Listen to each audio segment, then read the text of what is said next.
Hello. It's Wednesday, the 30th of April, 2025, just after 1 o'clock. Welcome to UK Column News. I'm your host, Mike Robinson. Joining me in the studio today is Charles Malet. Welcome to the programme, Charles. Thank you, Mike. And by video link, we have Vanessa, Beeley and Sandi Adams. Now, later in the programme, we're going to be covering the latest on the censorship agenda here in the UK, a new private security company working in Syria. But we're going to begin with Carnage. And, there's carnage in the world. In Canada, Mark Carney has been elected as the new Prime Minister, having taken over from Justin Trudeau and calling an early election.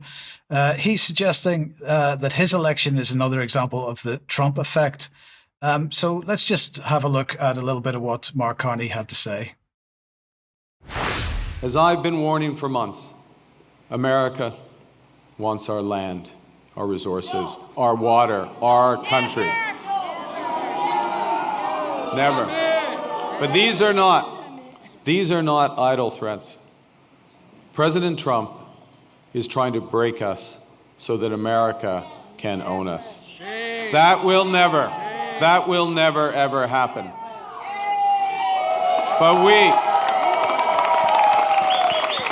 But we also must recognize the reality that our world has fundamentally changed.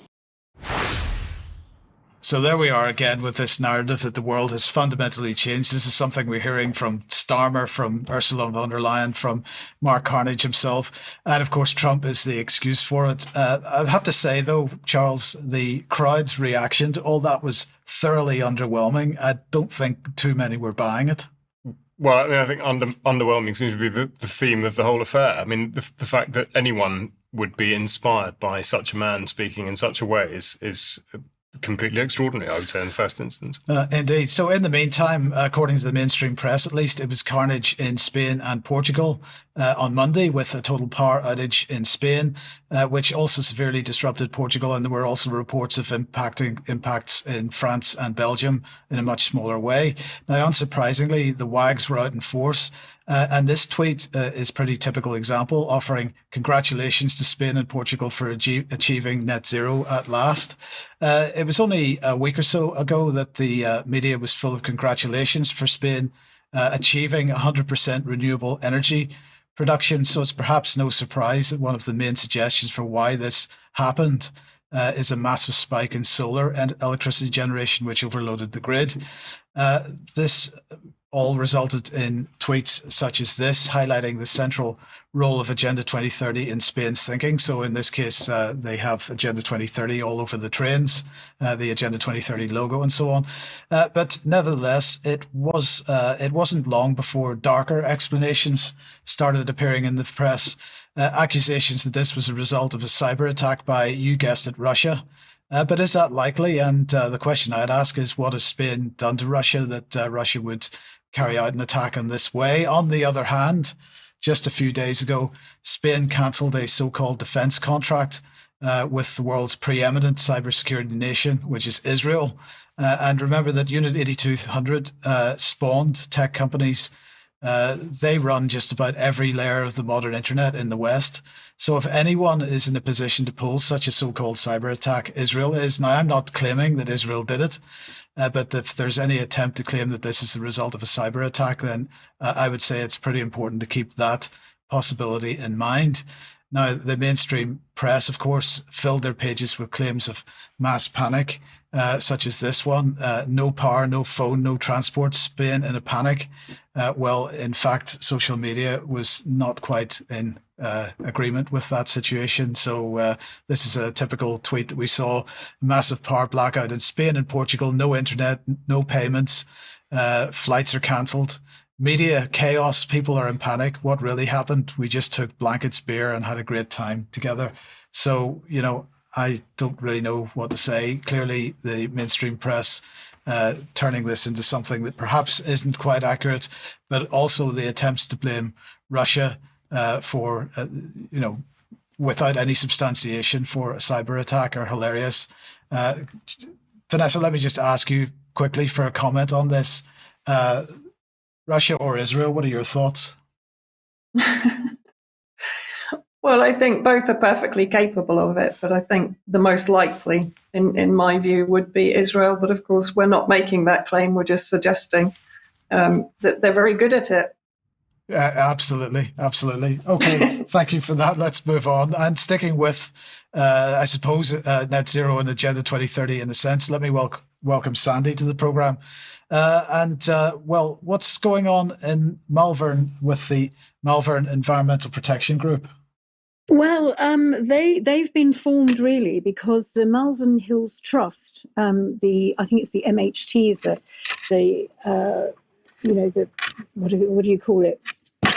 The thing that the Malvern Hills Trust is the body that look after the Malvern Hills, and it's financed by the council tax, people that pay their council tax.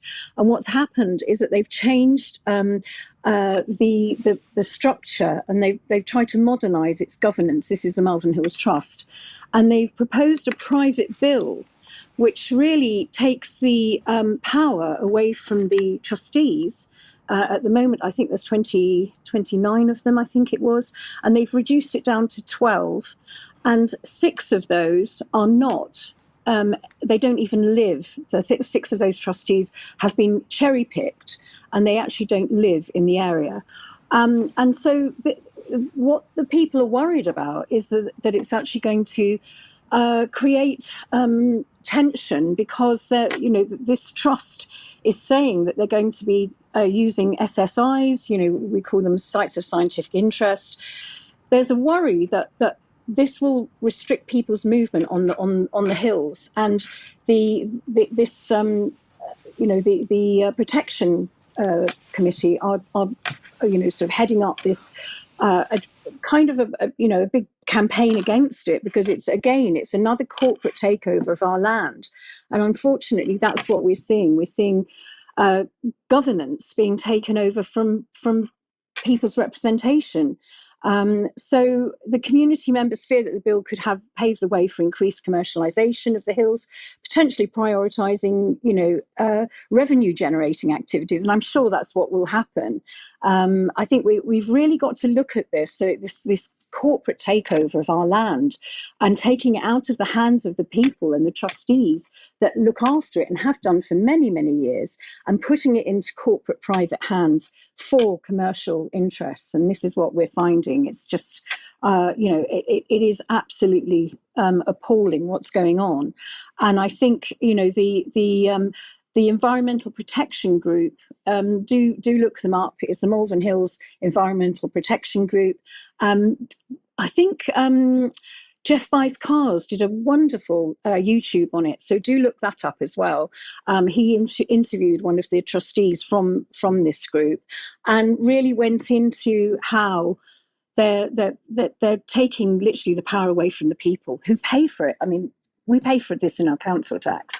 And I just wanted to really highlight the fact that there is this there's always been an infiltration to take away our power from these charities that were formally set up, like the National Trust and the RSPB.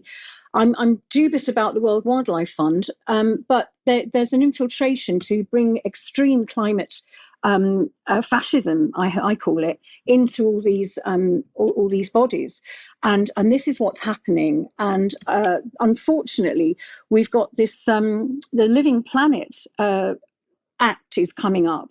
And it's the RSP, the World Wildlife Fund, are trying to get this into Parliament, and they're succeeding. They're going to try and get an act called the Living Planet Act, which it hasn't been enacted in law yet, but it remains in a legislative proposal advocated by the WWF to establish a legally binding framework that integrates the efforts to address climate change, biodiversity loss, and food security, which is interesting. So we've got these people, these bodies, these charities that seem to have adopted this kind of completely radical, crazy climate, fascism, I call it, because they're just adopting all these ideologies that are forcing people off the land and taking everybody's representative bodies who actually pay for the land away. And this is what we've got to really look at and fight against. Yeah. Thank you, Sandi. Now, sticking with the question of food security and whether when they talk about food security, they actually want to see us being able to feed ourselves properly is a good one. So let's move on to that topic. Yeah, absolutely. We will get to somewhere near there anyway. As it stands, 2/3 of adults in this country are overweight and half of those are obese. And the government has just announced last month that it's going to come up with yet another food strategy to sort everything out. As the image accompanying the press release shows, it's got off to a rather inauspicious start with a depiction of a supermarket trolley laden with many of the root causes of ill health.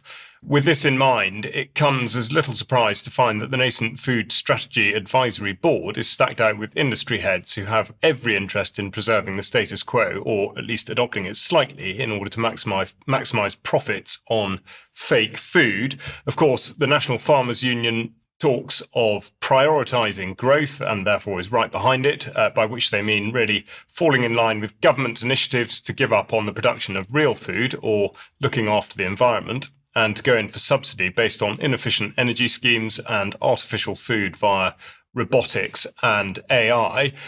This comes as the BBC's Panorama programme exposes what should have been common knowledge, that baby food is full of sugar. There is also talk of a sugar levy being applied to milk-based drinks, which makes it relevant that the only farmer to sit on this new board is a man named Sam Godfrey, who until last year was on the NFU's sugar board, literally promoting a product that should not belong in any human diet. Now, notable by its absence from the board are the fisheries, and here is Elspeth MacDonald of the Scottish Fishermen's Federation, and she's written to Daniel Zeichner, the minister, to ask for an explanation as to why they should be omitted. And since this initiative says that it's concerned with health, why would there be no room at the table for the National Health Service, which spends the equivalent of the entire farming budget every 5 days? The remit of the Food Strategy Advisory Board is, ironically, to provide more easily accessible and affordable healthy food, to maintain our food security by building resilience in the face of climate shocks and geopolitical changes, strengthening the supply chain which operates so effectively to keep us fed, and inevitably to reduce the impact of farming and food production on nature, biodiversity and climate, whilst ensuring growth is at the heart of our strategy. It's a word soup, though not a digestible one. And I would say it's plainly influenced at its core by Legion people who have no interest in interest or understanding of the landscape which surrounds us, nor the means by which food may be produced for the mutual benefit of the farmer and the consumer. Exhibit A in this regard would be the latest offering from UK Fires, who wrote the Absolute Zero document in 2019, which attempted to suggest that it's possible for an entire country to stop producing any carbon dioxide. This time round, they're suggesting doing anything except for actually growing things. They say here, technologies relating to electrification, alternative protein production, precision agriculture, and controlled environment agriculture must be adopted at scale. So when it does come to growing things, mainstream industrial agriculture dictates that this comes at a significant cost, both to the land and, of course, anyone eating that which has come off it. As reported on consistently by UK column, ultra-processed food is the result of a system driven by chemical inducements at every turn. And one of these is the constant application of pesticides, another subject ignored thus far by the board. However, the suggestion that something toxic enough to kill insects could present a danger to people has got through to the World Health Organization, which remains determined to do nothing about it. The UK government prefer to employ more or less the same head in sand technique wherever possible. And this is from 2021, in which they attempt to dismiss any causal link between consuming toxins and getting ill, stating here that evidence has not established these causal links between low-level long-term pesticide exposure and health impacts. That said, they do report on a regular basis on the pesticide residues found in foods coming into and grown within the UK. Now, a link to this document will be in the show notes, and if you really do want to know what you are eating or might be eating, then I would urge you to scan through it. Not only are a bewildering array of pesticides listed, but an extremely high percentage of the food tested was found to have pesticide residue present. Of course, it remains up to the government to set the maximum limits. Now, rather than go through a mass of chemicals, I'll focus on just one in order to illustrate just how little regard the government and the industry has for health. It's noted that there's an issue with sodium chlorate, and this is a weed killer which is banned in the UK and the EU. But because it's also used in what's called microbiological safety, the term they give for killing anything that isn't already dead, the government states that these residues are unavoidable and important for the maintaining of microbiological control, vital for food safety. So we are not treating these results as breaches of the maximum residue limit. So in other words, absolutely, they do what they please in that regard. And they go on to say that they're not advising any organisation to change its practices, but that they are going to, quote, consider what to do about chlorate residues in food and water. Now, to reinforce the point that there is no pressure to act, this is what happens when companies do exceed the limits, which is that they get a letter sent to them and they're given 4 weeks to provide a statement for inclusion in the report. The expert committee on pesticide residues reviews any replies received, and this is how much they care. Supplier response is none. Now, the involvement of Nesta confirms that behavioural change really is at the heart of all of this, which sets the conditions for more and more farmland to be taken from its owners. This is a document from 2023 in which controlling obesity was linked solely to the input of calories, regardless of nutritional content, a form of social credit system, therefore, which can be applied across the board. The media continues to reinforce the narrative that a diet of whole foods devoid of chemicals is silly and difficult, here showcasing Gwyneth Paltrow, who's taking up content space with the news that she eats bread. And finally, we should not forget the words of a previous Environment Secretary, Therese Coffey, who was adamant that the world's most harmful herbicide, glyphosate, was an integral part of regenerative farming, thereby confirming that when it comes to health, food and nutrition, neither the government nor industry should ever be listened to. Now, you spoke at the start about food security, and I think this is all very much part of the process by which food security is stripped away, either via subsidy or so-called innovation, in that farmers are pushed away, exactly like Sandy's been described. People are pushed away from being able to control the land that they may own or indeed have access to. And it just looks like it's going to be a sort of a one-way journey from here. I don't know if you have any particular thoughts on any of that. No, but I'm sure we'll talk more about it in extra. Absolutely, we will. Sure. Okay, well, look, let's move on. And Vanessa and I recorded another episode of the Syria podcast at the weekend, and that went up on the UK Column website. If you haven't heard that yet, please do go and listen to it. But in the course of that recording, Vanessa, you mentioned a private security company which you didn't name at the time. So let's name it now. Well, yes. And I hasten to also say that in addition to the podcast, there will be a series of articles that I'm writing, published at UK Column, going into greater detail into this organisation and its potential practices in Syria. But the name of the company is Emerald Syria, part of the Emerald Group. It's based in Dubai in the UAE, but it is effectively staffed predominantly, as always, with many of these PMCs, private military companies or private military security companies, by former British military, and this is no exception. So basically, there were two articles published, one in Online Intelligence, another in Turkish media, which is this one. UAE Group launches security firms in Syria after Assad's fall. So let's have a quick look at the logo up at their Instagram. We are excited to announce the establishment of our new company, Emerald Solutions Syria, dedicated to providing exceptional services in Syria, which, according to them, it includes the protection of media outlets operating in Syria. And then within the article itself, it explains a little bit more about how Emerald got established in Syria. If we can just have a look at this. So what it talks about is the fact that Emerald has clients already that are being housed in fortified villas in Damascus and protected by local forces. One assumes that's members of the HTS unelected government, effectively Al-Qaeda.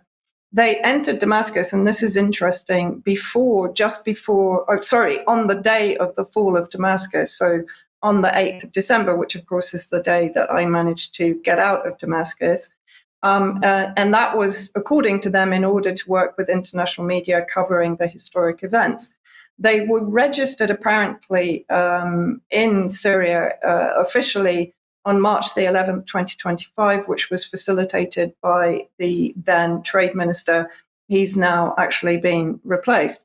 Now, the head of operations in Syria is a Simon Ralton. If we can just have a quick look at his LinkedIn. So he's described as managing director of Emerald Solutions, Iraq, Syria, and Lebanon. And interestingly, I'm not going to go into massive detail, but Simon Ralton in particular was involved. This is him again.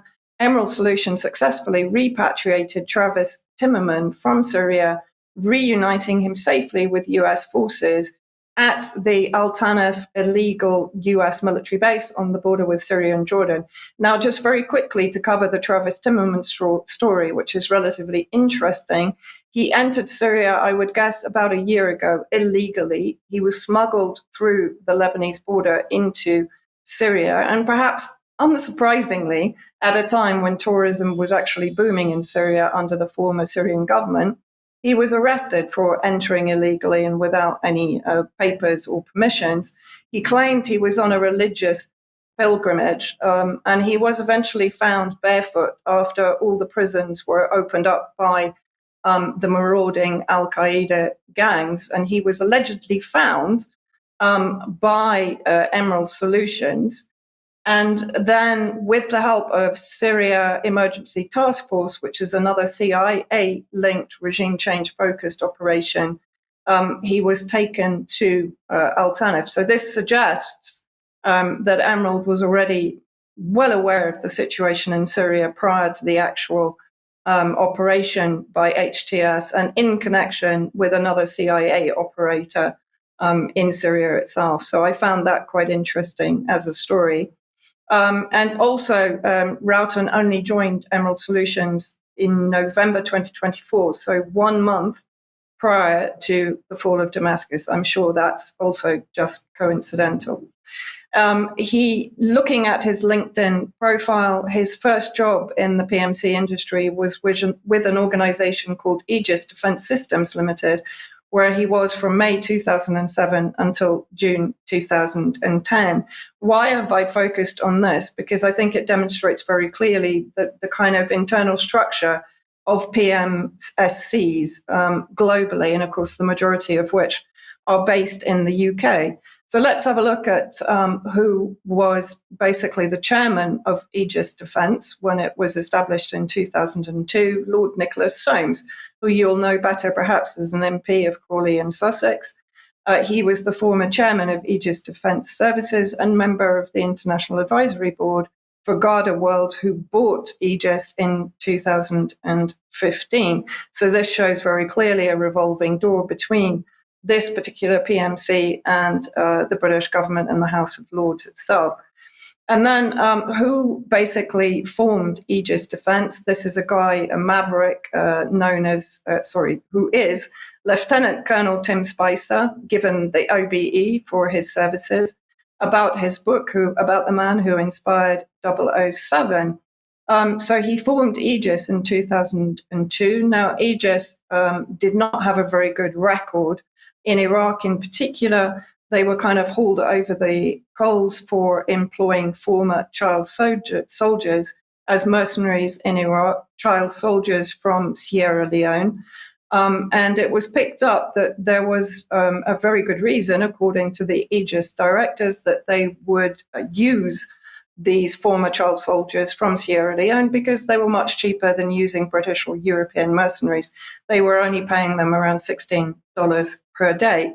But prior to forming Aegis, Spicer started another company called Sandline, This is their homepage formerly. It was taken down from the internet.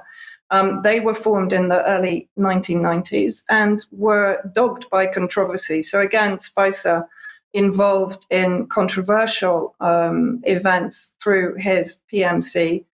In 1997, Sandline, and this was known as the Sandline Affair, Sandline was hired to help put down a rebellion in Papua New Guinea, and the local army wasn't happy to find a PMC was brought in and paid more than the overall military budget. So the army launched a coup and overthrew the government in Papua New Guinea. This was written by Peter W. Singer, author of Corporate Warriors. But then if we move on, also in 1996 to 97, in 99, Tony Blair was involved in the Arms to Africa scandal, which was effectively, I'm going to describe it very shortly. In 1997, there was a coup that put Johnny Paul Koroma in power. However, the UK, EU, and US wanted to restore the previous government of President Kaba. In 97, the UN imposed an embargo on arms supply to Sierra Leone. And in 98, the supporters of Kaba, the former president, thought that they would employ Sandline International to overthrow Koroma, which meant that he was supplying, Spicer was supplying weapons, military equipment, and personnel. When he thought he was going to be rumbled, his solicitors sent a letter to the Foreign Secretary, Robin Cook, implicating Foreign Office personnel and MOD officials and representatives of the then US administration, which then prompted Cook to initiate the Legg inquiry. And this is Paddy Ashdown basically speaking to Tony Blair whilst the government has been playing pass the parcel with the blame over this. The Sierra Leone rebels, who were defeated by British arms, have now been rearmed, apparently with the assistance of another British company. So again, I just want to show the background to perhaps Emerald Solutions in Syria and the staff that are actually working within that. And then again, coming back to Aegis, a UK firm awarded the largest Iraq security contract, so a 2-year contract, $475 million. They were also involved in the attack against Basra in 2003, replacing British troops at the behest of the then Basra governor. And there was, in 2005, video of an Aegis contractor firing wildly at civilian cars on the Iraqi highway to the tune of Mystery Train by Elvis Presley.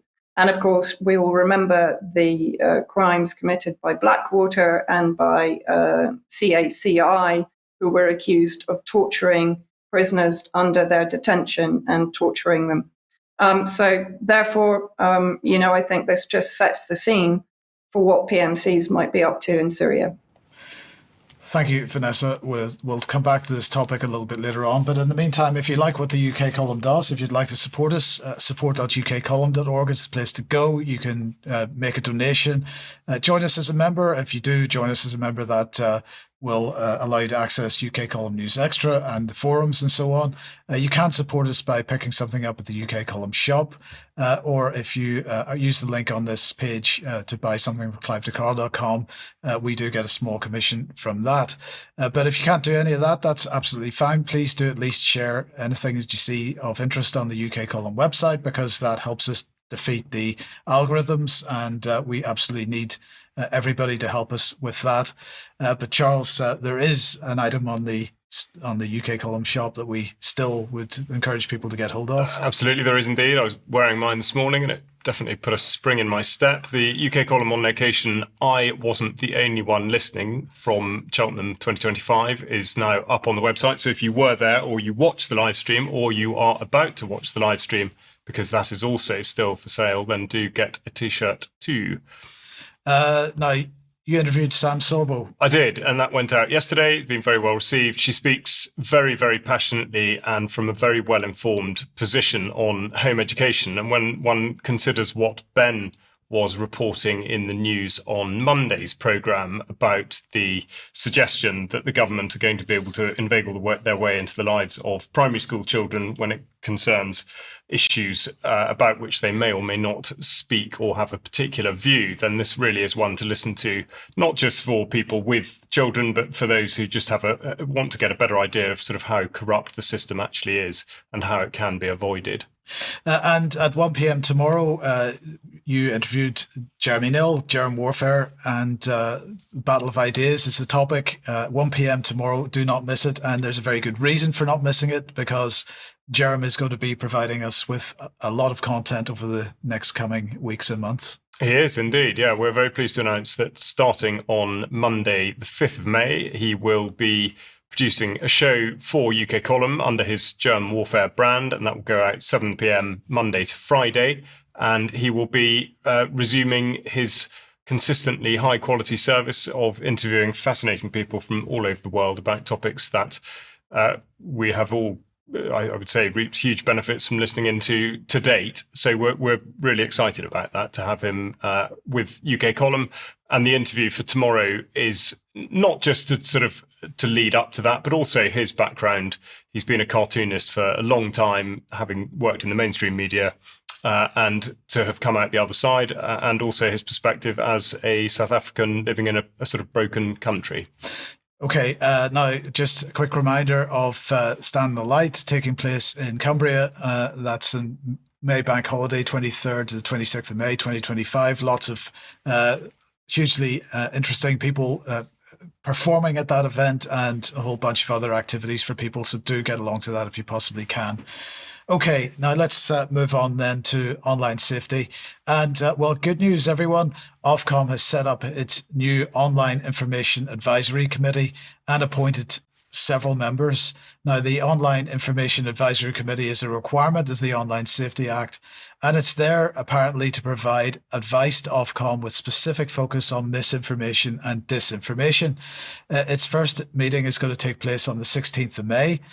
And Ofcom says their job under the Act is, quote, to make sure platforms in scope are taking effective action to address illegal content and other material that is harmful to children through implementing appropriate systems and processes. Our role will not involve us making decisions about individual posts or accounts or requiring specific pieces of content to be taken down. No, they will merely be setting the precedent that everybody has to follow, and they're relying on the platforms to be their chief censors. So let's have a look at who's on the committee then. So if we bring this back on screen, well, the chair is a guy called Lord Allen of Hallam. He's also a non-executive member director of the Ofcom board, and Ben has been mentioning him on a recent news programme, so look back through the archives to have a look for that. Ofcom has now appointed 5 new members who will each serve 3-year term beginning tomorrow, in fact. The first one that we're going to mention here is Elizabeth Costa. She is the Chief of Innovation and Partnerships at the Behavioural Insights team. So behaviour change and this kind of thing, absolutely fundamental to this discussion. She's also, by the way, a senior visiting fellow at the London School of Economics. The next on the list here is Geoffrey Howard. He's a professor of political philosophy and public policy at University College London, and he's the director of UCL's Digital Speech Lab. He's also a senior associate at the Institute of Ethics in AI at Oxford University. The next is another familiar name, Will Moy. He's currently chief executive of the Campbell Collaboration, which they describe as an international social science research network. But he is previously held for many years the leadership role, in fact, in Full Fact. So there we go. He also took part in the Leveson inquiry and so on. He's been a long-time campaigner on these kinds of issues. The next on the list is Mark Scott, who's a senior resident fellow at the Digital Forensic, the DFR Labs, as everybody will recognize. and he's previously worked as a correspondent for Politico and the New York Times. And finally, then we have Davika Shankar-Grandpierre, who is a thematic panel member of the EU Knowledge Hub on Prevention of Radicalization and a contributing author to the Global Network on Extremism and Technology. So there you go. That's who's on the panel. That's who's on the board. And I'm sure that's going to be extremely useful in terms of making sure that many dissenting voices are shut down over the coming weeks, months, and years. But in the meantime, in yet another act of sheer hypocrisy, we had to bring your attention to this because the British regime has updated its country policy and information note on social media surveillance and surplus activities. And this is for Iran. And I'm just going to take, I'm going to say I need to issue a health warning here because as I read what it says, various degrees of side splitting may result in the listener. So the first paragraph states, Iran's constitution and legal framework restricts online freedom of expression. Penalties for breaching Iran's computer crimes law range from fines and judicial orders to custodial sentences. Well, in fact, it goes on to say that it also potentially, in some cases, leads on to the death penalty.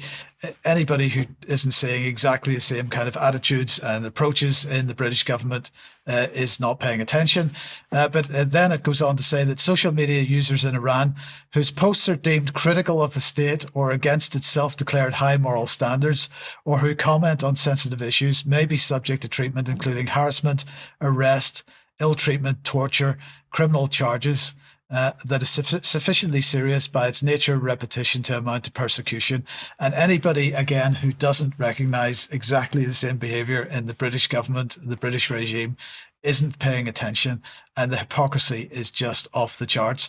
But let's stick sort of with this topic, Charles, and a Royal Marine. Yeah, very much with this topic. Yes, a serving Royal Marine has found himself at the centre of a highly politicised censorship attack, and this is for questioning the lowering of the standards within 3 Commando Brigade.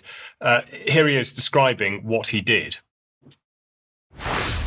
I made a survey about a particular issue that Marines are concerned about. That particular issue is that we believe that we have the high standards that we keep, and the high standards that we keep for a very important reason, which is to prevent Marines from being killed in dangerous situations when we go to war. And we've been told we will go to war very soon. We are concerned that those high standards are being dropped, and selectively dropped for political reasons, with the bespoke intention of forcing women through Royal Marines training for a political victory lap. Now, we'll come to the issue at hand, but I think it should be noted as very significant that he believes that he will be going to war very soon. There'll be a link to the full half-hour interview in the show notes, and it's very compelling listening. Anyway, within 24 hours of what he describes, his survey was taken down with nearly 1,000 signatures on it. There's probably 5,500 or so in 3 Commando Brigade, and it was being described as Russian disinformation. Now, there's no doubt about the push for women in the Royal Marines. And this is an image from their own website. The BBC, of course, are taking this up. And so far, just one woman has passed the shorter all-arms commando course. This one, Lily Mae Fisher, she is not, therefore, having passed the all-arms commando course, she's not a Royal Marine. But as made clear from her Instagram profile, she is a PR opportunity. And as far as this story is concerned, the next thing to happen was that this man's regiment was visited by an official from the MOD, explaining that there was not a problem with any of this, that standards weren't being lowered, and that whoever put the survey up was a coward. This went on for some time, things did not go quiet, and it resulted in this young man telling his chain of command that he was responsible for the survey. And somewhat remarkably, he was flown down to London for an interview in Main Building, Ministry of Defence. No time was given to his concerns as he had articulated them, but instead the focus of the interrogation was on his politics, which, as he correctly states, are his affair. A short while later, after returning from some leave, this happened. So drag me into this room. This is a different instance. So I'm now being dragged in by Police Scotland. I ask them, am I being detained? They say, no, you're not being detained, but we're holding you here under the Terrorism Act. I'm just shaking my head at this instance. And I said, have I committed any acts of terrorism? Am I expected to commit any acts of terrorism? And they said, no. We have you here because you have views. And that was I don't even know if they meant to say that, because that's the truth. I think they're supposed to maybe not say the truth in that instance. But that's what they've clearly been asked to investigate, is my political views, which are none of their business. And as soon as they say that, I just say thought crime. And they're like, what? I'm like, this is thought crime. You're the thought police. This is thought crime. And they're saying, well, there's no illegal, it's not illegal to think things. And I just, well, it clearly is. Because I'm here in a room and I'm being treated like a criminal and my rights are being taken away from me because I have opposing political views to the political establishment. This was under Schedule 7 of the Terrorism Act 2000. That's been a feature of UK column news reporting for much of the last year, a very obvious misapplication of the law in order to provoke fear and to attempt to cling to some kind of control. Now, the wording is opaque enough to justify ensnaring anyone under this piece of legislation. We see here that it's to do with people travelling through the UK's borders who may be involved or concerned in the commission, preparation or instigation of acts of terrorism.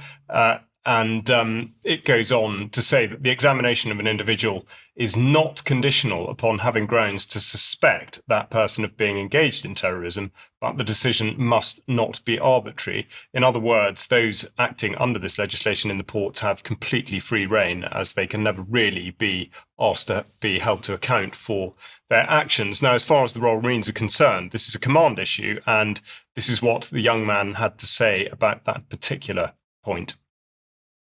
Forward. So to the Marines that are concerned about this, go into work, and the next day you're at work, and stand up for this issue, and pull up your chain of command on this issue and say you don't think it's right for Marines to be treated like this, and for you to feel like you have to lie on this issue and you have to keep your opinion silent. Tell them that you believe that. And for the people high up in the chain of command, I ask you to make an environment where people feel like they can speak about these sorts of things, because they don't. And that's not my fault. It's your fault. I have a responsibility to speak about that issue, and that's what I've done. You have a responsibility to take on what I have told you and act upon it. The last couple of points to make concern the charade of diversity in the armed forces, and it's here that we find the one sentence which undoes all of this nonsense at a stroke. The armed forces is exempt in that it can do what it needs to do without compromise. And if we just look at the biannual diversity statistics, we see here that clause from it saying that they are exempt from the provisions of the Equality Act 2010 because of reasons of combat effectiveness. So for every other organisation in the country, they must compromise. Now, why would that have been accepted by any business at any point? And the crumbling of this particular narrative is now very much evident on the Equality and Human Rights Commission website, with a note here saying that it must be updated due to the Supreme Court judgment on sex and gender, as reported on last week. No doubt more to talk about in Extra. Okay, let's move on then to warfare. And last week we were talking about the size of the British Army and considering the likelihood of some form of conscription being necessary. And I received a comment saying that there was not really a problem because the army can get as many as it needs from the Gurkhas. Now, there's currently around 96,000 Nepali Gurkhas. There are 42,000 Indian Gurkhas and around 4,000 in the British Army. And I believe the British Army recruits from Nepal exclusively, though at this point. Well, that is until now, because a new artillery unit has been set up using Gurkha soldiers over the next 4 years. A grand total of 400 new Gurkha personnel will join the unit known as the King's Gurkha Artillery, bolstering UK security, according to the government, through the Plan for Change. This is all about the Plan for Change. Now, 400 isn't going to make much of a difference. A new Gurkha cap badge is also being created. You saw that on screen a second ago. This is the first time in 14 years to represent the new unit. And the expanded breadth of specialisms that the Brigade of Gurkhas deliver, continuing their proud tradition of military service to the UK, said the UK government, and the King's Gurkha Artillery unit will become an integral part of the UK Armed Forces artillery capabilities as part of the new offer for Gurkha soldiers, and in recognition of demands of modern warfare, they say personnel who join the KGA will be trained in advanced equipment, including Archer and light gun artillery systems. And in the future, they're also going to train on the remote-controlled Howitzer 155 artillery system. So they should be extremely excited about that. In the meantime, though, the Defence and Security Accelerator, supported by Innovate UK, are offering defence innovation loans to 6 small businesses in the UK. They say this is an opportunity for single, small, and medium-sized enterprises with solutions in defence-themed problems to apply for a defence innovation loan of between 100,000 and £1 million, with below market interest rate of 7.4%. That's exciting for them, I'm sure. And this loan could be used to cover up to 100% of eligible project costs. So the Ministry of Defence cited 3 examples. The first one was VRI, I presume that's how you pronounce it. They secured a loan to help commercialise their data capture and analysis technology. And this technology, which has been tested by the RAF, is enabling trainers to assess and develop individualised training programs for trainee pilots. Maybe that would be good if we had any planes to fly trainee pilots in. But anyway, another one is Quick Block, which develops lightweight rapid assembly building blocks for force protection. And they have secured a defence innovation loan as well. So that's going to help bolster supply chains, particularly in light of recent shipping disruption in the Red Sea. And then the last example that they gave was a company called Silicon Microgravity, who are using their defence innovation loan to develop underground detection technology, which is going to be ready for trials. Well, it was ready for trials in 2024. The trials are due to take place anytime soon. And they're also going to use the money to help commercialise this product for security, border control, defence and civil engineering markets. So that's all very exciting stuff. Any thoughts? Well, I think on the Gurkha contingent, I mean, it is interesting that that's the specific area. The indirect fire is the area of choice for putting another 400 blokes in. And I think they mentioned Archer and Howitzer and whatnot, but I think it rather depends how drones are to be classified insofar as indirect fire is concerned, and whether there might be something concerning that. But also, I would say what this really suggests is that the competition for such places compared with British Army recruiting from the UK is just not comparable. The Gurkhas get about 20,000 blokes apply each year to become Gurkhas, and that hasn't abated. And so not just that, but also the retaining Gurkha soldiers is far, far better for the army, for the Ministry of Defence than for the Brits. So it is as though there was no way of achieving this by pursuing British-based soldiers or recruits. So I think that is incredibly telling. Absolutely it is. Vanessa, let's come back to you then, and looking at Emerald and similar companies, the question of regulation and how they're regulated, or if they're regulated, springs to mind. Yeah, indeed. It's a very important question.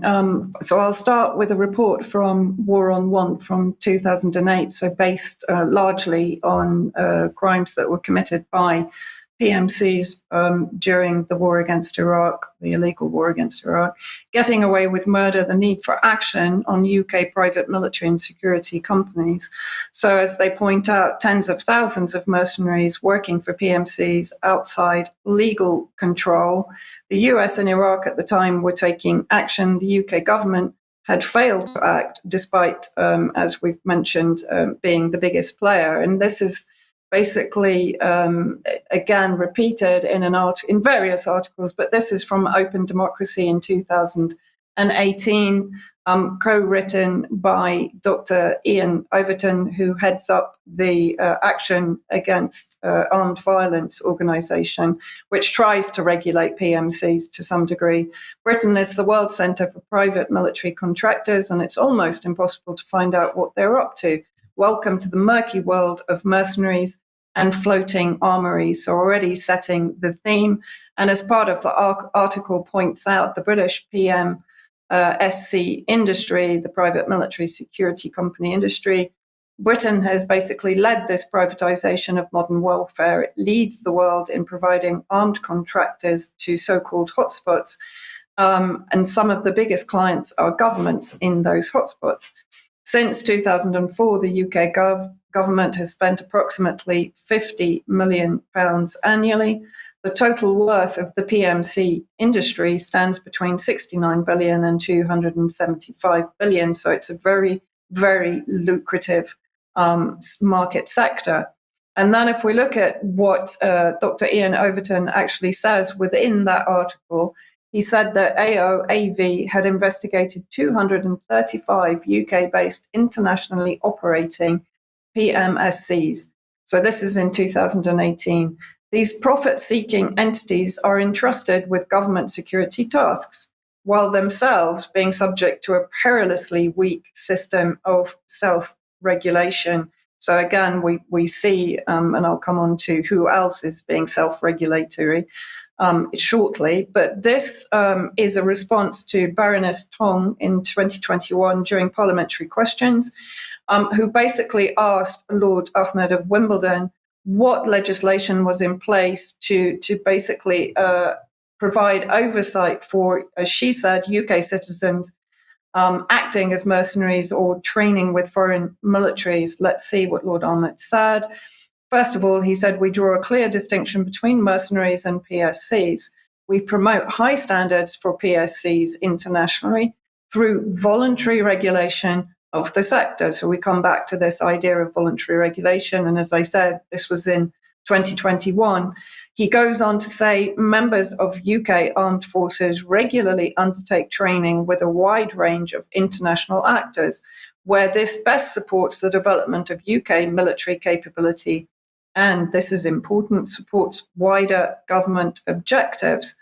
Well, why is this so important? Because if we look at another organization, which could be largely described as a PMC, is the White Helmets, which was established by a former British military intelligence officer, James Le Mesurier, in 2013, was almost exclusively embedded with al-Qaeda derivatives in Syria and has been accused by Syrian civilians of involvement in organ trafficking, child trafficking, and staging, of course, the famous chemical weapon events that basically sustained the regime change war narratives against the then Syrian government. They are also self-regulatory. They don't come under any investigation by UN agencies or even by the British government. That is effectively their primary funder. And then let's have a look again at Lord Ahmed. This was in 2019, talking about the White Helmets. The UK has provided 38 million from the Conflict Stability and Security Fund. We've talked about that many times on UK Column. To support the White Helmets over the past 5 years, this assistance delivered through trusted third-party implementers as part of a coordinated international program of assistance. And for sure, the White Helmets were furthering British Foreign Office objectives in Syria, which was effectively regime change. And then this is going to be part of the investigation that I will publish up at UK Column. It will be a series of articles because there's a lot of information to trawl through. But let's have a look at the founder and executive director of Emerald Solutions Group. They were formed in 2012, 1 year before the White Helmets were put together by James Le Mesurier. As I said, he was a former British military intelligence operator. This is Wayne Christopher Connor. Now, what is seriously interesting about his LinkedIn profile is that to a large degree, you can see the crossover between him and James Le Mesurier's career. In 2007, he joined Olive Group, which you will remember, Mike, from the diagram we did way back about the White Helmet, that were then bought up by Blackwater and, bought up by Academy, who also incorporated Blackwater.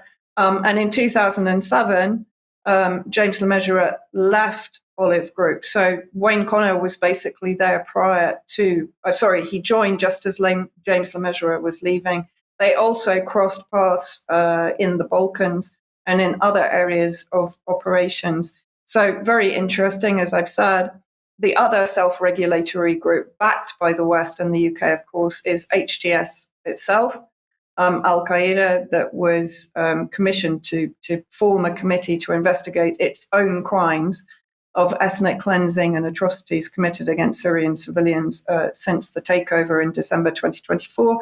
And of course, Israel is extremely self-regulatory. It looks into the crimes of genocide committed against Palestinians. Thank you, Vanessa. You any brief thoughts on that? Well, actually, just on that, in terms of UK column content, there's a very interesting interview with Morgan Lorette, who was in Iraq in 2003-4, working for Blackwater, subsequently joined the US Armed Forces. It's entitled Outsourcing Morality, up on the UK column website. So that would be my first response, would be to go and listen to that. It's very, very insightful. Super, thank you. Sandi, let's bring you back to the programme then. And over the last week or two, we've been advertising what was described on the screenshot as a dissident meetup for the Southwest. Tell us about it. It was a really good event. It was the tax rebellion. It was about looking at ways that we can resist financing this takeover, this corporate takeover that we appear to be financing through our council tax.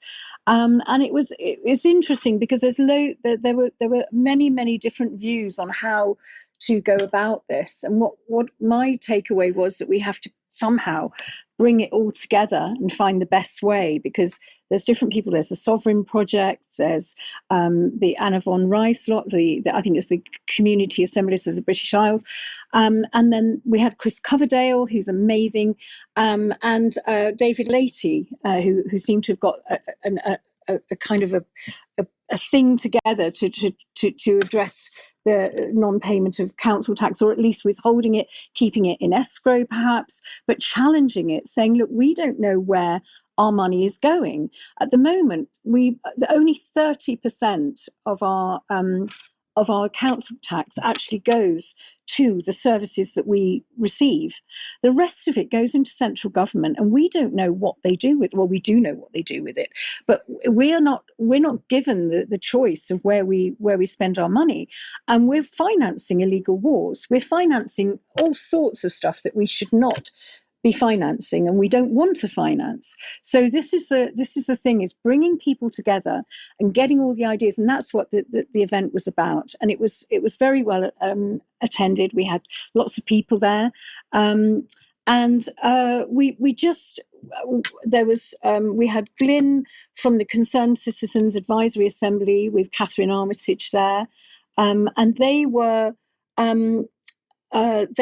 sort of putting together another event that I've worked on them with, which is on May the 5th and 6th. It's an online event. We will be obviously promoting it on the UK column because people can vote. People can vote about climate change, and we're trying to get something together that will actually challenge the whole thing about paying our council tax, towards all the stuff that's going on with climate change. So we had David Leahy. We had a wonderful panel with myself, Chris Coverdale, and David Leahy. David Leahy is a retired policeman of 22 years with a law degree, and he's been taking Lloyds Bank to task, and it's taken him over a decade to do so, but he's nearly there. It's a really interesting thing that he's doing, challenging the validity of some of these banks.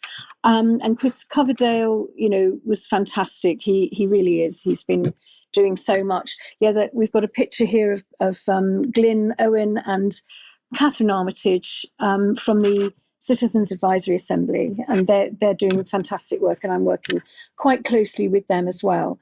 I talked about devolution and what's going on with the corporate land grab, but what my biggest takeaway was that we really have to come together and find solutions. And it was a great day for networking and really getting to grips with how we as people can challenge things, and we can.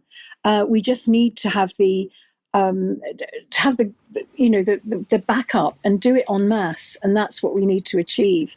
Because if we don't, we're just financing so much stuff that we don't want, and we have no we have no reason to be financing illegal wars. We don't want this. We don't want where our money is going. We don't want it to be going into these things.